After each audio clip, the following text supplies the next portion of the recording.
See, you get mad when someone calls you out for your sin, or they call you out for living in sin. You get mad when someone tells you how to truly follow the Lord. You get upset when someone tells you that you are idolizing sins and that you are hyper-focusing on sins that need to be sacrificed if you truly want to build and have a relationship with the Lord. And I can tell you that because I was that somebody that did that, right? I just remember the time when I got baptized and I still believed and thought that there were things that were sins, right, that I could still do.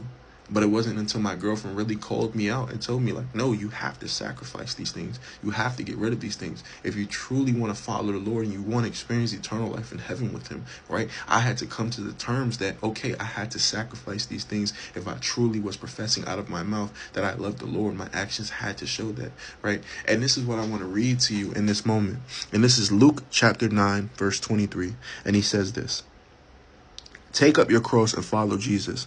And he said to all, if anyone will come after me, let him deny himself and take up his cross daily and follow me." And this is the words of Jesus. And Jesus says that if you say you truly love me and you say that you truly care for me, you need to take up your cross every single day. And that basically means you need to pick up your cross, right? And to turn away from sin and truly follow me and also help spread my word. Right? The Lord is telling us to pick up our cross. And he never says that it's going to be easy. He never tells us life is going to just be sunshine and rainbows. Because I promise you, the minute you really devote your life to Christ, you're going to start dealing with spiritual warfare. And it's going to get hard. But in those moments, your faith is going to be tested. And that is when you have to truly rely on the Lord, fall back on him, pray for that spiritual warfare to get gone from you. Because the enemy is going to try, and he's going to try to get you to go back into sin because he's seeing that he's losing you. So he's going to try to disrupt what you have going on. But that's when you really have to have a strong faith, and you really need to live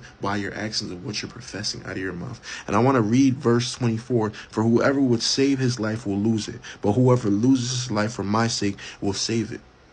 Right? You're going to lose things when you follow the Lord. You're going to lose things and have to give up so many things. You're going to have to sacrifice. The word sacrifice, to give up so many things that you may not be ready to give up if you truly say you love the Lord. Right? You're going to have to sacrifice people. You're going to have to sacrifice sin. You're going to have to sacrifice objects and worldly things. You're going to have to sacrifice so many different things if you truly want to follow the Lord. If you truly say you're Christian and you care for him, there will come sacrifices. And I promise you, it may not be the easiest thing to make those sacrifices, but once you do, you will realize that all the things you hyper-focused on and idolized and really put effort into was nothing, and they're just worldly things, because the Bible tells us do not get caught up in worldly materialistic things, because none of this stuff matters. It doesn't matter. So you're sitting over here putting forth focus